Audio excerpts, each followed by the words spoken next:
I'm Ariana Grande. Hi, I'm Cynthia Erivo. And you're listening to the Broadway Podcast Network. Visit bpm.fm to discover more. Hi, everyone. My name is Matthew James Thomas. I have 3 first names. Welcome to the Theatre Podcast with Alan Seales.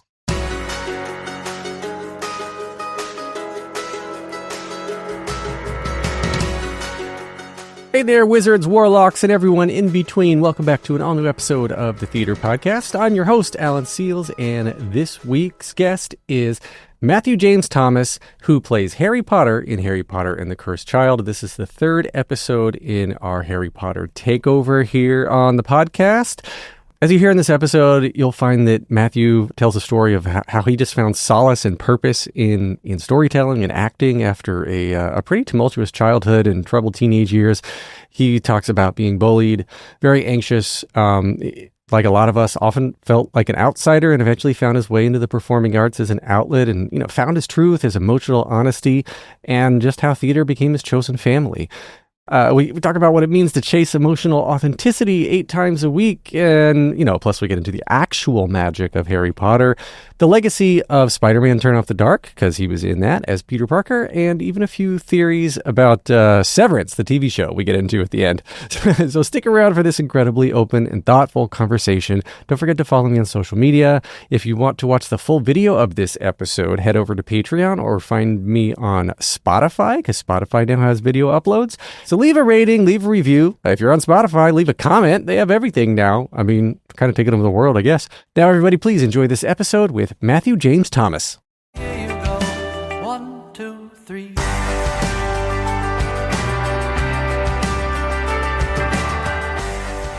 Our guest for this episode is an actor, writer, director, and songwriter known for his dynamic performances both on Broadway and the West End. He originated the title role in the Tony-winning revival of Pippin and starred as Peter Parker in Spider-Man Turn Off the Dark, recently produced, directed, and performed in a concert with Stephen Schwartz, and was Riff in the 2016 West Side Story production at the Hollywood Bowl, and so much more. His TV and film credits include Accused, Summer of Rockets, Britannia High, and even as a child, he played Simon in the Billy Elliot movie and was in About a Boy alongside Hugh Grant. He's now back on Broadway, on the Broadway stage as Harry Potter in Harry Potter and the Cursed Child. Matthew James Thomas, welcome to the Theater Podcast. No pressure. Harry Potter and Harry Potter. Harry Potter, well, spoiler, you're not the Cursed Child, though.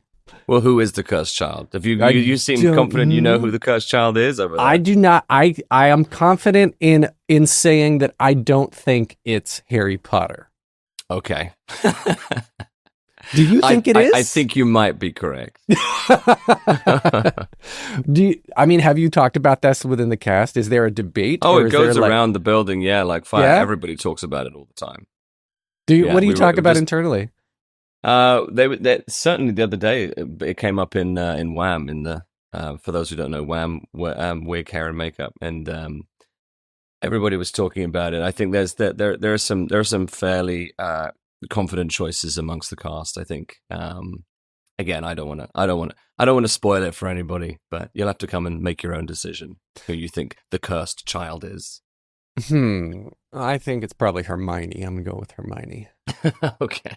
Yeah, no. Because she has to be friends with Harry. Because she'd be friends. She puts up with Ron. That is a curse in and of itself. Yeah, of course. I don't know. He's a funny dude. He made me really laugh yesterday. We've got the wonderful David Abeles at the moment, and he just pulled something out of the bag that I was not expecting at all during Polyjuice, and I could not keep it together. I'm allowed to laugh in that bit because I'm Scorpius. Are you? So yeah. So. Oh, so it's a scripted break. Not scripted, but it's not a scripted break. But they are having fun using these other bodies, which is totally peculiar and fun and great and weird. And there's a little moment where we're in the hallway and we're nervous we're going to get discovered, and David just out of nowhere started going behind us and hiding like he was trying not to be seen, which he's never done before. And it was I was like, "What are you doing, David? This is great." That's amazing. I love when stuff like that happens, when you these shows that you've been doing for 8 shows a week over and over and over again, and you can find these major new moments. That's when you find them. I think that's that people ask that question a lot, like how do you keep it fresh? And I don't even think about that, because every day when I get up there to do the show, I know I have no idea what's going to happen. And with the show as big and as long running as this, you're also doing it with new people all the time. So you have no idea who they're going to be, what their character or what their portrayal is going to be like. So Sure. And I'm sure with a cast like this too, like there's always people coming in and out and swings and understudies and standbys that are always rotating through. So like, I would say it's safe that the cast list every night is always changing. Oh, absolutely. And it's yeah, as you say, it's always different. And what's so crazy about this is like you get people who did the two-parter, who have done the show elsewhere, who have done it on tour, and so you're there happily bumbling along with your version of the show, and then someone comes in and totally turns your idea of it upside down, and you have to go with that. And that's the real joy of it. As I say, it just doesn't get boring. I think people think maybe you're making that up, but it doesn't at all. It's always new. I think there's got to be some sort of emotional comfort in that, in that you know who you are, right? You've developed this character. You know what you're going to say. You've got a script. You know where you're going. You've got the blocking. But like you just said, because of whatever's happening in the performers' lives, whatever's going on in the audience, like every single show is unique and will never happen again in that exact same way. And so for you, I think it would be kind of cool. Like you have a comfort in knowing where you're going to go, right? Because you have literally a script of what to do and where to go and what to say. But then the experiences, like you said, you never know if you're actively listening, if you're actively in the scene and present, then it's going to be a completely new experience every single time. And they don't set it that way. It isn't a restrictive, like the blocking isn't restrictive other than to stop you walking into, a flame ball and setting yourself on fire, which we like to try and avoid. But the blocking is very, which by the way, really could happen if you see the show that but the, no, exactly. And I don't ever make a plan for a performance, or like, you say, like, I know the role. I might push back there a little bit, That's a big question too. Like, what's the expectations on you of playing this iconic character? And again, if I thought about that, my brain would melt. I go out there loaded with the words, the story, Jack, John, everybody's story, and I see what happens. I have no idea what's going to happen, and I say that very, very honestly. It's no plan making, because I definitely even on the fail. technical side too, because with the illusions and flame was something literally as dangerous as the flame. I was in the orchestra, probably a good 12, 15 rows back when I saw your eyebrows. And I felt the heat. I felt the heat off of that flame. And I can't imagine what it's like for you guys on stage. It's a fun thing of doing these sort of fantastical, these spectacle shows. And I've done another one in that building, as you know. And when you have these special effects sort of bolstering the storyline, they really do start to feel real. I know, obviously, that sounds a bit silly, right? We're up there wanding and, fire's coming out of the wand or whatever. But when it is that lethal hot and it's right next to your hand, and it happens when you call a spell, it does start to feel quite real, especially when the 1,600 people in the audience also gasp because they couldn't see it coming and they don't understand, And in that very same place, I used to take off and fly around the theater, and that was equally probably silly in concept, but in the moment of the play, it felt very real. I felt like I could fly. Well, okay, let's go there then, because I wanted to bring up Spider-Man: Turn Off the Dark, because this is one of the most infamous shows in Broadway history, and arguably Broadway's biggest flop financially. Yeah. So being part of that, do I say legacy? History? I'll say history. Yeah. We'll say history. I'm trying to read your face right now. No, go. I love talking about this show. Well, okay. So let's dive into it, because, I mean, there's so much controversy around it, and like so many people got hurt, and careers were changed, in some good and some not so good. Like, what was your experience overall being in Spider-Man and having to deal with, is that the right term? deal with all of this in terms of news. Look, in terms of life, I'm sure you can imagine the answer is that it was fascinating because, getting to be involved in something that was historic as a production, as Spider-Man was, I look back only with gratitude to getting to go on that adventure, because that's, anytime you do a production like this, is a huge adventure and you have no idea. That the show was incredibly ambitious and was led by a visionary, Julie Taymor, and obviously had fantastic people attached to it, counterparts of the production. I say counterparts, or major backbones of the production, Bono and Edge, and so on and so forth. So being even in the vicinity of those people wasn't a letdown. They were as amazing as you might read about them or think about them. And the production itself, of course, went through a lot of trials and tribulations. And I had such an interesting perspective of it, right? Because I came on right at the beginning. I built a lot of the flying tracks. Reeve and I were back to back for a lot of that early training, because they knew the show really couldn't be done by one person, 8 shows a week. It just, and they were right. The show was far too difficult to do that, both physically and vocally. But that did give me the vantage point of being able to watch on to how the show was being built and created a little more, I think, because I was sort of on the outside looking in. Meaning I could be in the house one night watching how the audience responding to things, and then on the stage the next day. And that was very often what it would be, because when we were building the show, it was, we were swapping in and out quite a lot. Also a wonderful thing to get to learn from Reeve and to hear him, certainly the way that he uses his voice and in that character, because he's an incredible artist. And so I got to watch and learn from him too. But I don't have a short answer to this question, because I want long answers. Explodes with the idea of, what was Spider-Man like, and I get a little sensitive when I hear the word flop, because that wasn't what we experienced on. And by the way, everybody uses that word, so it's fine. But wasn't what I experienced. What I experienced every night was an audience with their mouths wide open, their eyes wide open, often in tears, and standing ovations every evening. Now, did the show halt and stop, and were there all these crazy technical things and problems? Yes, but that was, again, because the show was so ambitious. And I don't think I'll ever see, I was showing some videos to the guys the other day, because it's a lot of the same crew in the building, and we were just looking in, remembering the flying sequences the way they were now, and the level of safety, of course, that is paramount and very important in these shows.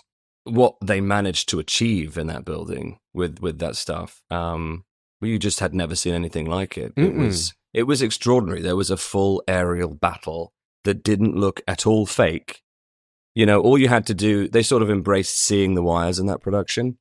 And for the first 2 minutes you saw them, but then once you were in, it was a little like, I don't know, had the same sort of effect that you would see with Avenue Q, where like after a while you just stop watching the actors and you go, you just forget they're there. And it was so fast, and it was right above your head, and I still can't believe that they managed to pull that off. And in the 2.0 version of the show, once they'd closed and reopened it, that stuff, they really had it down. There were very few holds, and the production was running smoothly because it had its trial period. Which I think I often think should have been done out of town. Don't come into Broadway with plenty of open ideas, because it's going to cost you a lot of money. Well, on the flip side, though, how much would it have cost to build that set remotely and then move it in? Because the whole stage, I worked at that time. I was working a corporate job at Thomson Reuters, right around the corner, right at 2 or 3 Times Square. I forget what it is, right in the corner of 7th and 42nd. So the back of my building is your theater, and I would go home every single day and walk by the loading dock for like 6 or 8 months, and they were loading in and building, and it took forever. So they dug up 43rd, to put new power into the building, because they didn't have enough power. Really? Yeah. That's crazy.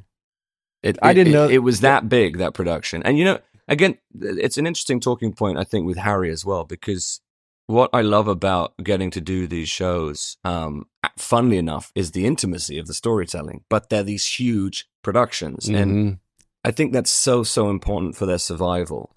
Is that they are intimate, right? That you get closer to these characters that you've seen on the screen or whatever, and they're in the real.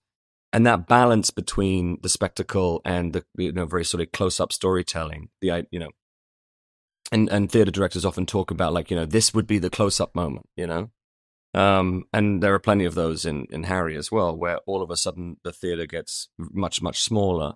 And it's part of what's integral about the design, I think, of Cursed Child, is its minimalism. I think people expect there to be all these crazy moving sets, and there are, but it's the whole thing, right? So a lot of the time, then it's just a desk and a lamp, and you're in a room, and it's just storytelling. It's just good storytelling. It's hopefully good acting, yeah, and you're just left alone, in the room with these characters that you've grown up with. Yeah, I agree with that. I think it there's moments when the whole audience leans in. They have to, because we're interested in what's going to happen, and we know these characters, especially. I love how Cursed Child actually kind of hits two demographics. Like there's me in my 40s who grew up with the books and the movies, and then like my kids who I'm bringing who are maybe getting their very first exposure to the Harry Potter universe through this. And this is a story. This is IP. This is characters that transcend international borders and languages. Yeah. And they're all coming to see this show night after night after night. And it's just a testament, I think, to how good, like you said, it's how good the script is. It's a well-written script. The book is great. And then the performances, too, are just... I brought that up the other day because, I was talking to my incredible dresser, Brad, and I was like, another 12,000 people. And he looked at me like, I was like, yeah. I'm like, every week it's 12,000 people that sit out there in the house. It's 12,000 new eyes and ears on this material, and getting to work with it. I mean, it just doesn't get boring. I'm sorry, it doesn't. That's why I think you're good at your job. But you enjoy what you're doing, and you enjoy the gift of storytelling to people. I do, and it is a huge privilege. I don't say that lightly. Getting to be out there. Sometimes there are scenes like there are a couple of scenes where like the action's frozen and it moves over to another, the other characters on the other side of the stage, and you get to sort of sometimes look out, or you can feel the depth of the audience. It's actually quite difficult to see the audience with the lights set up, because there are so many lights, so it's black out there. But you can feel them, and you can certainly, when 1,600 people are quiet, that's when they're the loudest. You can really feel them when they're quiet. Yes. It's like the whole thing is, it's a very peculiar and electrifying feeling that it just feels like they're in the room with you, and they're listening so contently. And I love that feeling, and it's never going to get old. Yeah. Don't go anywhere. We're going to take a quick commercial break. All right, everyone. Now we're back. Do you miss singing, or is this kind of a reprieve of like, I don't have to worry about my voice so much? I mean, I do have to worry about my voice just as much, funnily enough. I don't know. I find I was talking about this the other day. I find the voice to be this incredible thing. I mean, I sort of can't believe anybody can do 8 shows a week, let alone sometimes 9 or even 14 if it's Thanksgiving or whatever. Wow. And you get a push schedule. Wow. I remember doing a run of 16 shows of Spider-Man. Ugh. Thinking by 6, like I would be out, and I can't remember, there was a particular coverage issue, so I had to keep going. Or they asked, they were like, can you keep going? I was like, I think so. Let's just keep going and see what happens. Oof. But you use your voice differently. I mean, I love singing. I sing all the time. So I don't miss it. Do I miss doing it in production? Sometimes, yes. I love the fact that there is no singing in this production. Let me put it that way. I think it's well structured as a play and should stay that way. But yeah, no, I mean, that's, musicals are extremely difficult, and forgive me for saying this, it's just why so often they're not very good. When they are good, they're probably the most phenomenal thing that you can see on the stage, and when they're bad, which is often, they're fairly unbearable. But getting that balance right, where storytelling with music and finding the transition, or finding inventive ways to make it work in the medium, which a lot of people have done. There's shows such as Once, and even the band's Visit, I thought, was very inventive in the way they used music. Mm-hmm.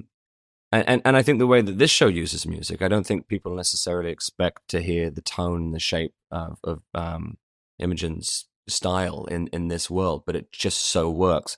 I think the convention of music theater often sort of traps it. And then you get a lot of these shows that are sort of just trying to do the same thing because it's what the audience expects, which is very difficult. Mm-hmm. Something I've learned about being an actor is it's very difficult to shift people's perception of you. And I think certainly the idea of the genre of music theater suffers that same thing. You know, it's like, this is a music theater, this is a musical comedy or whatever. And the real shows that break through that are the ones that are inventive with how to use the medium in a different way. Sure. Yeah. Look at the main staples of Broadway over the last few decades that have changed things. Hamilton, of course, being one of the most recent ones, and there's like Rent, and then Oklahoma, and if you keep going backwards, like every one of these kind of like twisted the genre to introduce a new style within musical theater that then everybody tries to emulate, like, exactly to your point, for years and years until the new thing comes along, and then everyone tries to emulate that. Right, and you the audience is sort of, I think, rightly so, expect to see. They want the same level the presence of an Elton John concert or an Adele concert or a Billie Eilish concert, right?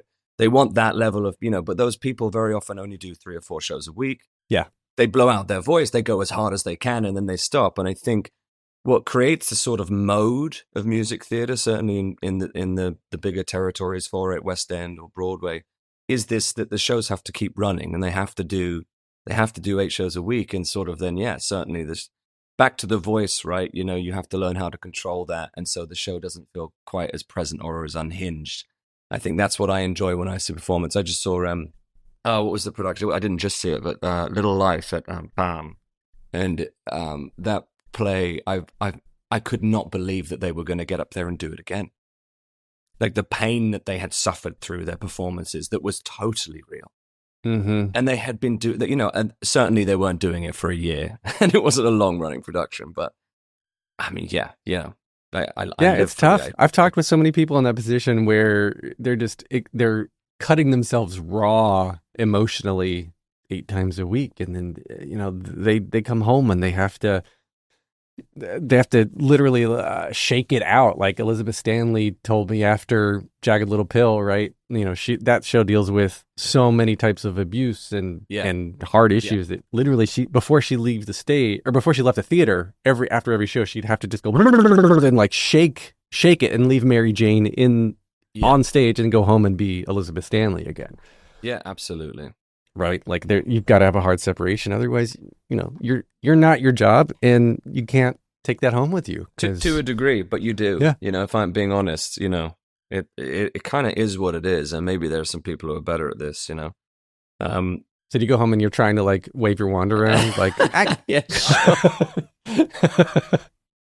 Accio Gold, yeah, Accio TV remote, no, but I mean, not to spoil anything either, but I get to the end of the show and I watch my parents in this obscure sort of twist of the universe. I watch my parents get murdered, and it's I mean, it is what it is. You step into those shoes, and you also, there's something so beautiful about that moment, is that now for the first time, Harry's been dealing with this by himself, and he finally isn't. His friends are there with him, and that is such a overwhelming feeling that I get every night, and I get to stand in those shoes. I actually just spoke to Max, who is the voiceover for. Well, I suppose he plays my dad, right? He comes in for that scene in when they've traveled back in time, and I just said to him, "I'm so grateful for your performance in that. It's just a voiceover, but it's so real and it's so guttural."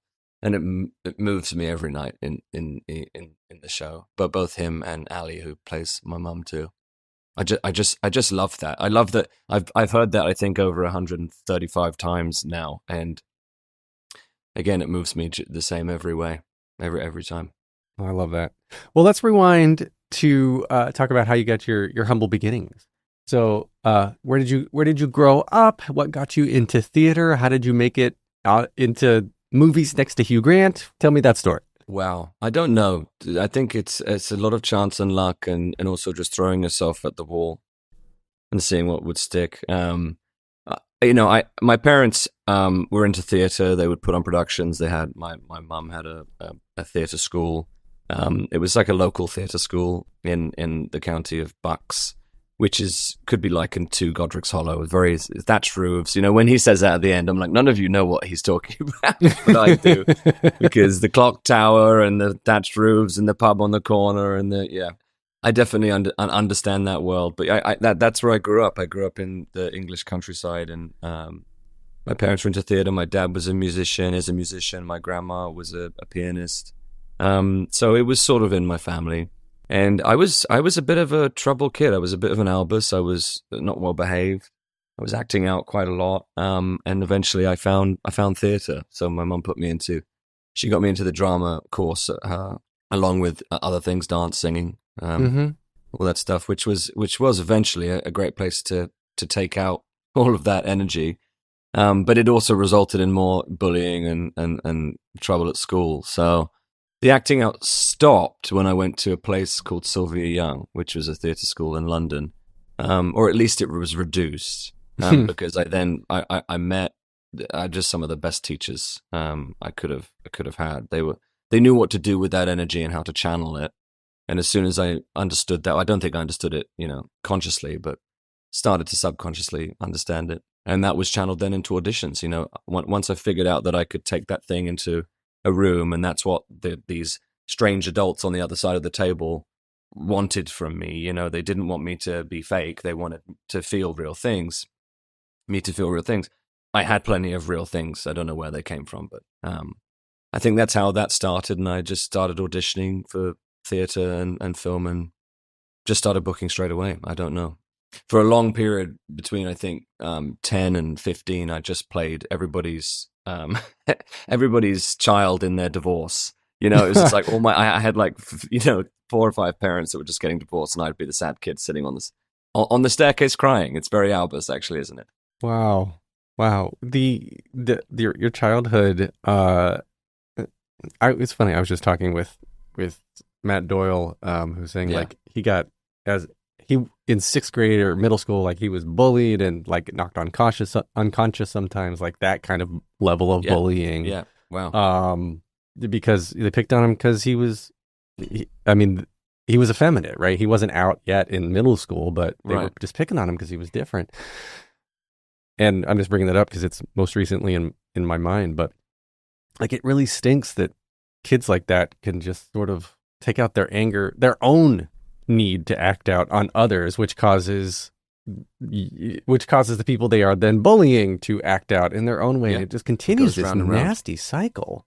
Yeah. I mean, when I talk about, I'll share a similar story. I mean, a kid locked me in, it was one of those, sort of shipping containers.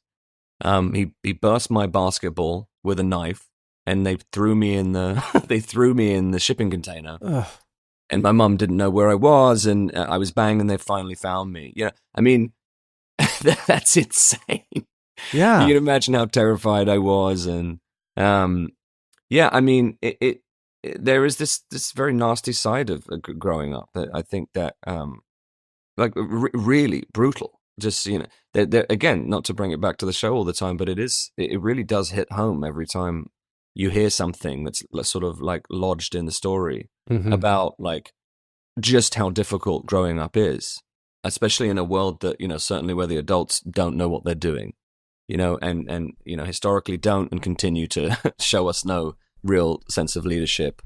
I think that's where we, as the kids, we feel it, and we're being told to do this one thing, which is a complete contradiction to how the adults are living their lives, and so there is the burst, and I think kids don't quite know what to do with that energy. I don't really believe that anyone's bad through and through, and I forgive all of those guys. I can see it now from this perspective and think like, oh, that was probably funny.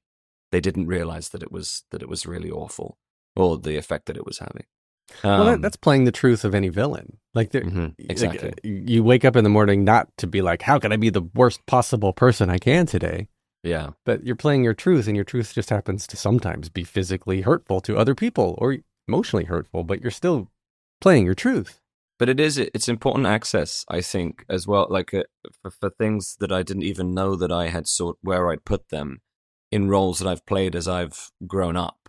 And it's still there, like that pain or the idea of that pain, maybe. And even sometimes, the more magical moments of life, that stuff sticks with you, like the deeper stuff. And you don't know, I certainly don't reach for it, but it'll come up, and sort of the access to that, I think, certainly, I presume, I don't know this to be true psychologically speaking, but was built and defined in those moments, and so is therefore available to me. So, I do, it's cliche to say, but I do sort of look back with thanks to those moments. I'm glad I'm still here. I'm glad it didn't get too bad, or that I didn't do anything too stupid in retaliation. It was all sort of living in life and difficult, and I'm glad I went through it. Well, when you finally were able to find your chosen family, find more of a home in theater and on stage, what do you remember? What it was about? Was it storytelling or the attention, the validation? What was it about being on stage and performing that really made you feel comfortable? Truth? Yeah, absolutely. Well, I think at the base is that I started to realize that although we were telling stories, that I was meeting a sense of a real energy that wasn't that was unbridled, that wasn't trapped. That's not to speak of every performer, but there were some people that, action would be called, and all of a sudden Bill Nighy would become more real. Not the other way around, or like all of a sudden Michael Gambon would become more real, or Miranda Richardson, or or Jamie Bell, or whoever. Action would be called, and then life would start.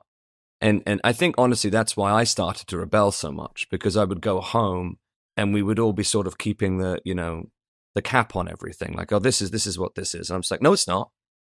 You're lying. Why are you making a fuss out of this? Why are you putting too much drama behind this? This is nothing. Nothing's happening. You can see that person is just making up a story about this because they don't want to pay for their ballet class or whatever it is. So why are you falling into the rhythm of, I would start to generate thoughts like that.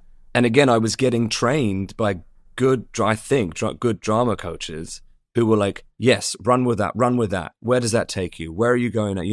And you would never meet the end of that feeling. It would just keep getting bigger and bigger. And it still does. Like, as I say, I go out there and I'm chasing this thing, and it just keeps getting bigger and bigger. And it gets more fun to do that, Right. Yeah, it's I think that's probably where most of that rebellion came from.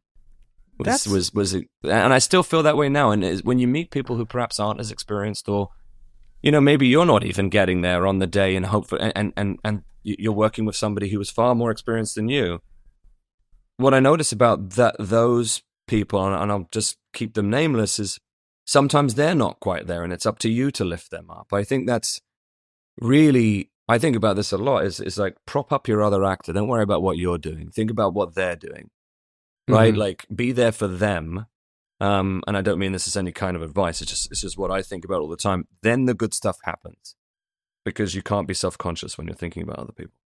How do you separate yourself? Did it always come natural, or like, I know that a lot of people, and myself included, like, when you're going into this sort of extreme version of yourself, or extreme version of a character that's not anywhere close to yourself, you have to be comfortable and know that you're safe. You have to be able to let go and be someone that you're not necessarily comfortable being for whatever reason, right?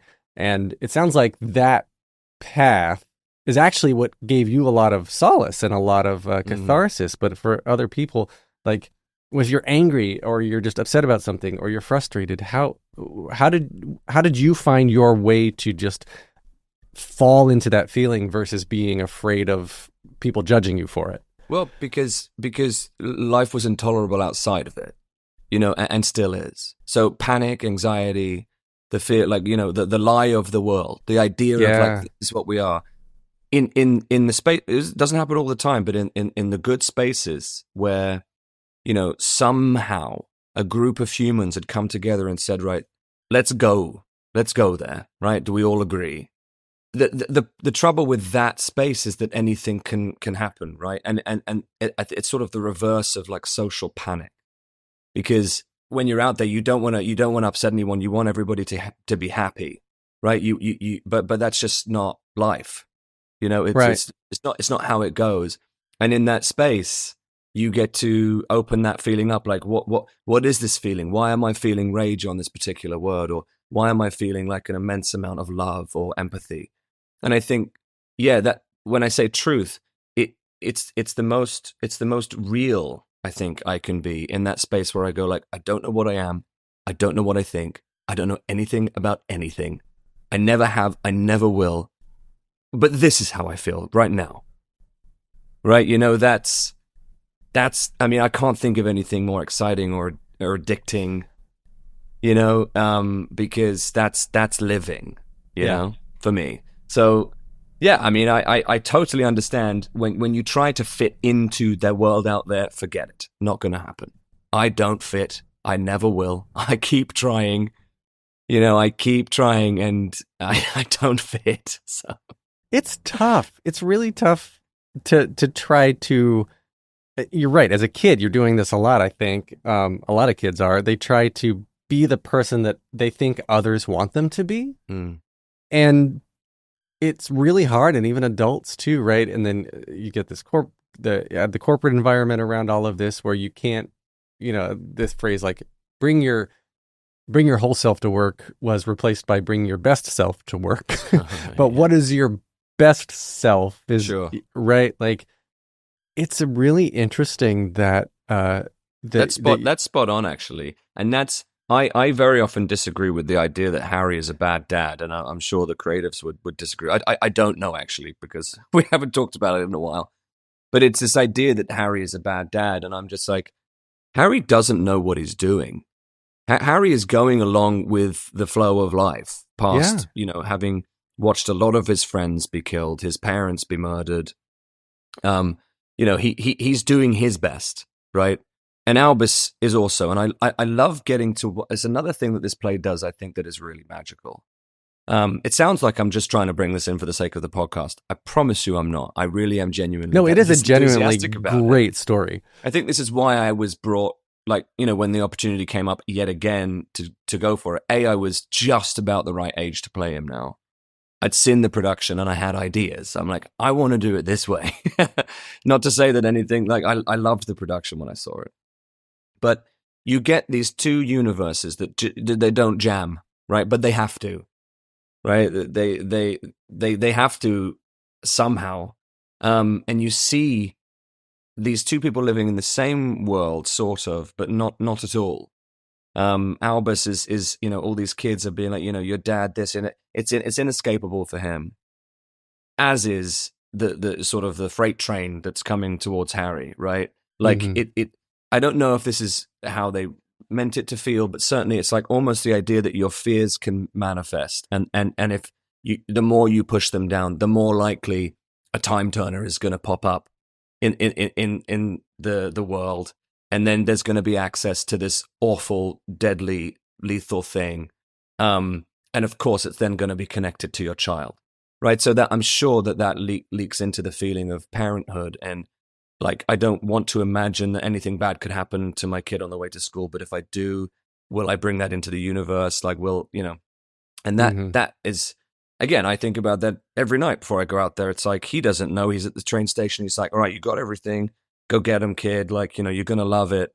And wanting him to find his own love for it, which eventually he does.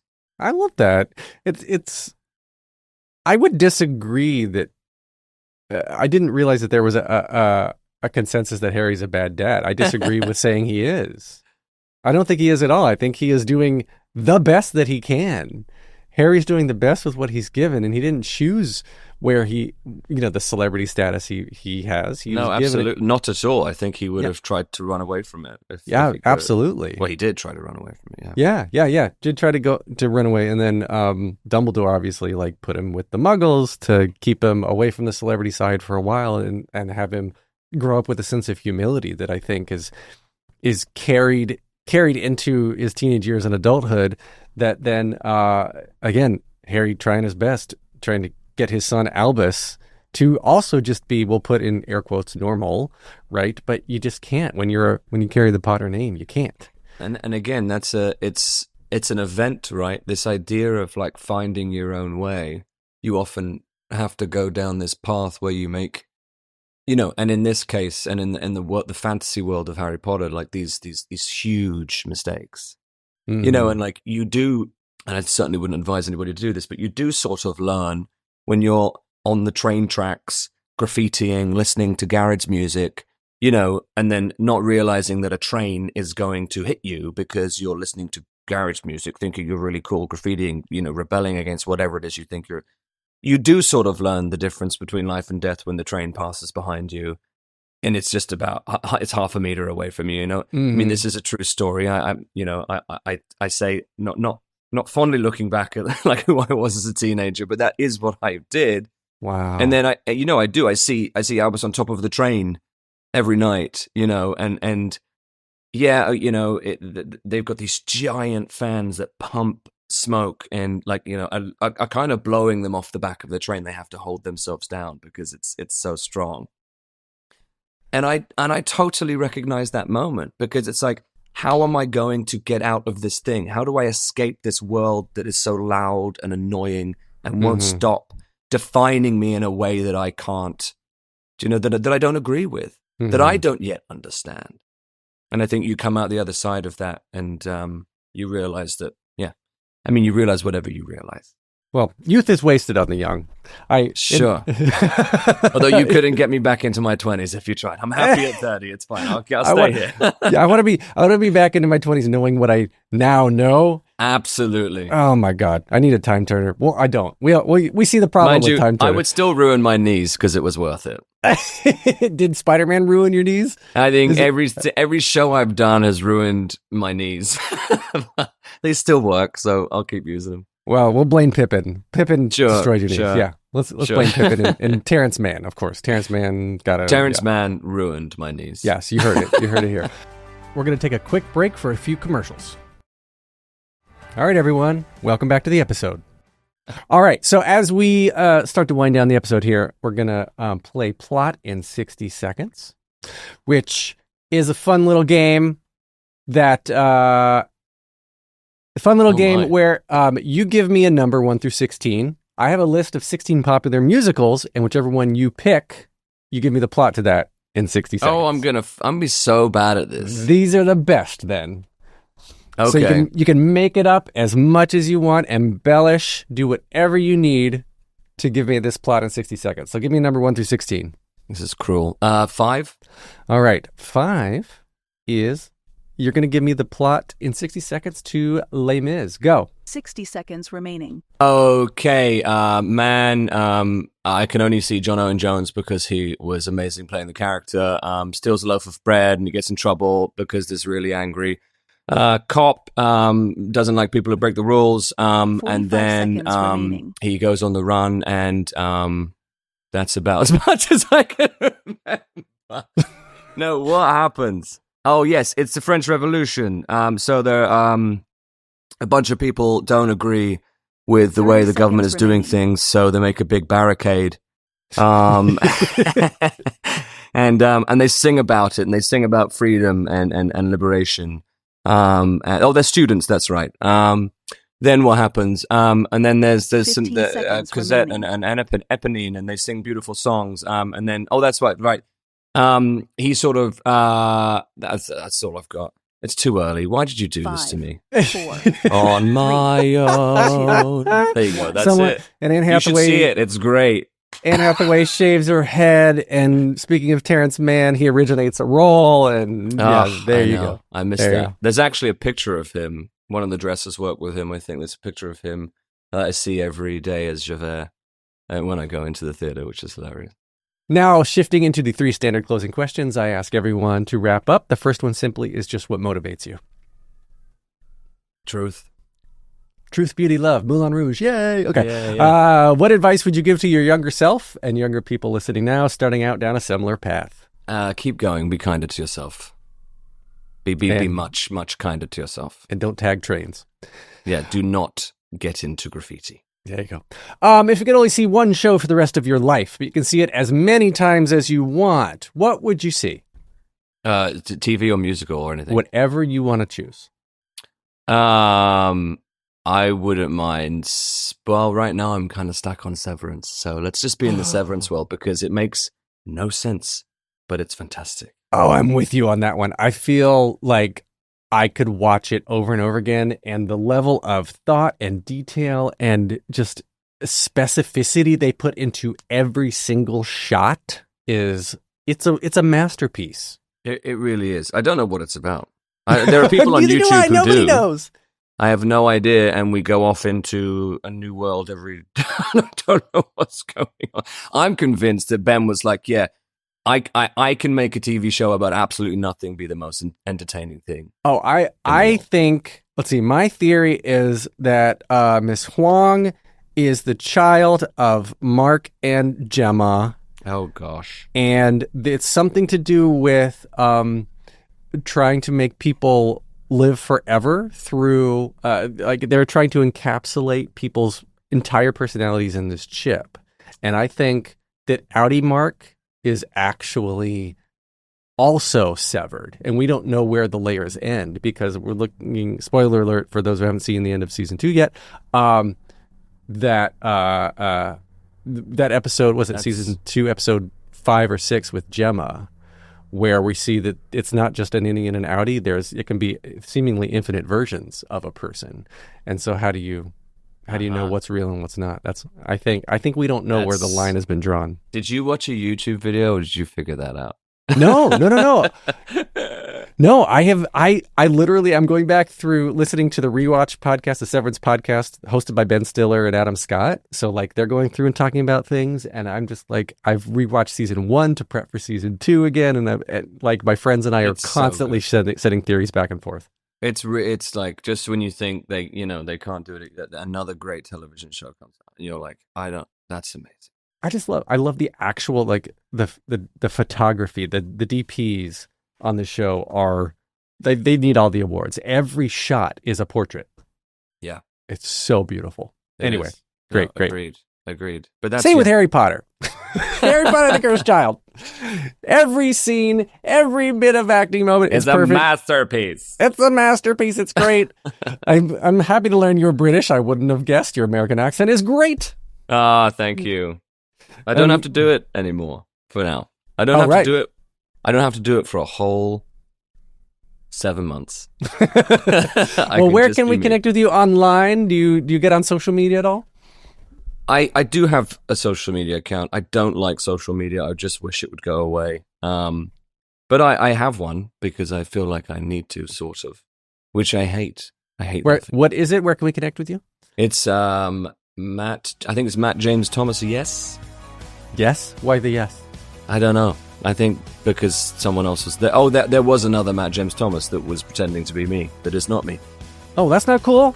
So Matt James Thomas, yes, is like, this is actually yes, sort of this me. This is me. Yeah. All right. I'm on Threads, Instagram, TikTok, Facebook. Let's see. Leave a rating and a review if you liked what you heard. Tell your friends. Spread the word. Go see Harry Potter and the Cursed Child. Go see Matthew James Thomas. Matthew, thank you so much for this lovely conversation. So yeah. Thank you. Take a deep breath, make the world a little colorful.